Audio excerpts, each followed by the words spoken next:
As I look here, I'm seeing a casualty. My dill is not dealing well with all of this. Just a word about that rain, y'all. This is how much rain we got over the weekend. And I emptied out a ½ inch. So we got roughly 5 inches of rain in a short amount of time. Now I'm gonna empty this mosquito farm out and we'll start anew. So it was a lot of rain, a lot of rain. But one of my favorite times in the garden is to come out after the rain. Of course, I'm on bug patrol. Y'all, I found a cutworm up there nibbling. How dare you, nibbling on my cucumber. And this is the cucumber that I have been stalking. And I have a photo progression of it because when it first came, it was sticking straight out. And as it has grown, it has started to drop. So I'm here for that. And I may have found the cutworm that was causing the damage because he ate my nasturtium first and crawled up probably and was sitting up here eating other things. Oh gosh, I cannot wait until like a full day when I can come out here and get into the garden.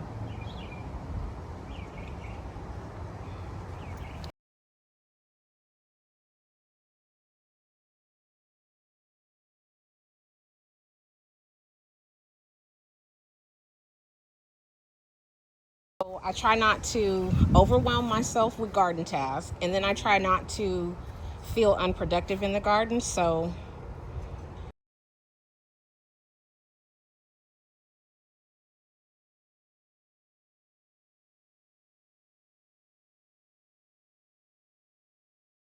and here's where one of my main roly-poly bug mishaps was here under the Melissa lime. I know there are more, and I tried to have the cardboard in, but it just wasn't working for me.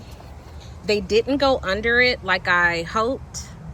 And that dish right there, I need to refill with the sugar and yeast moisture that I saw on Out of the Box Gardening.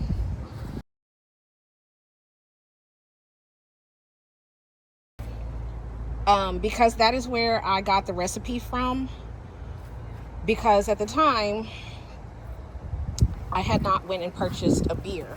So that was the first thing that I saw, and I had those ingredients at home.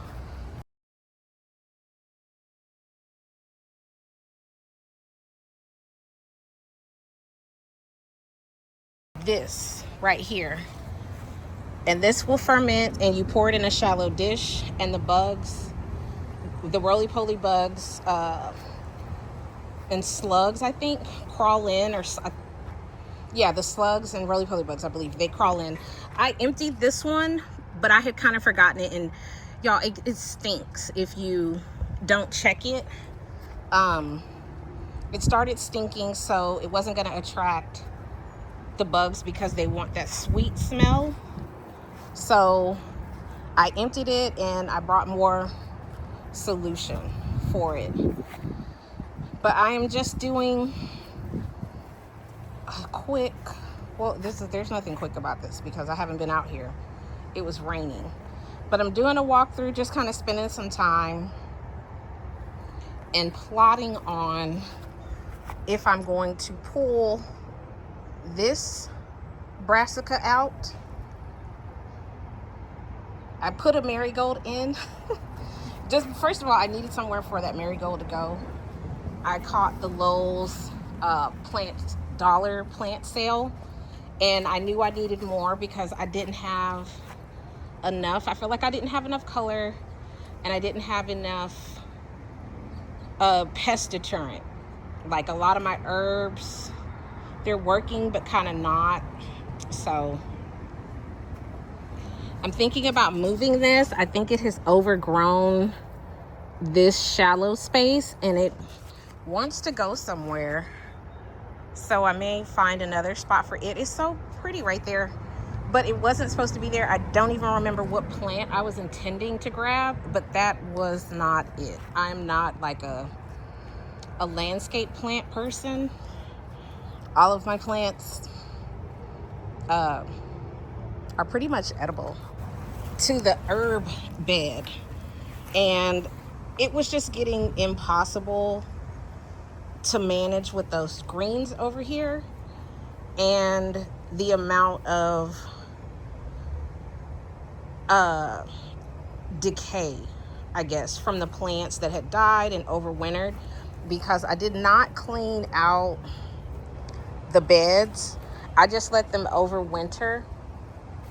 But a lesson learned, will be moving forward. I will come and probably do as much, pulling at the end of the season. See, there are a few more that I have to come and collect, and I have my soapy water, and I'm gonna pick a section and work that section only. That way I'm not so overwhelmed.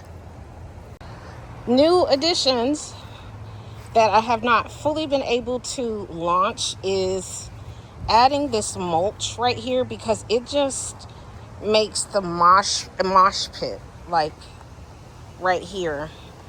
And the other new addition is the rain barrel. Now, it's not new. I've had it since last year.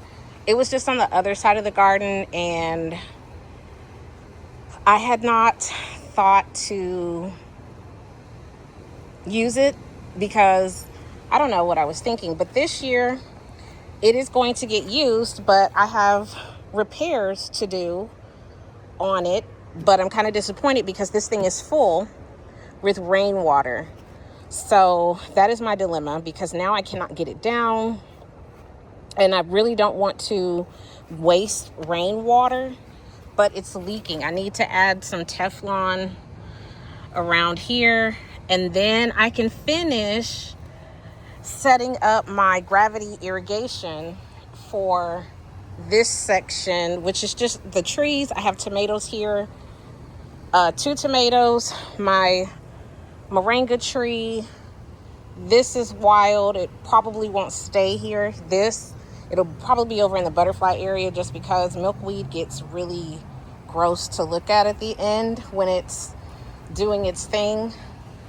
The lemongrass doesn't really need to be watered, and a few other things, but like, I just want to have an easier irrigation system set up. Like, I want the trees to be a part of this, and I plan on measuring lines and installing maybe even all the way over to the butterfly area.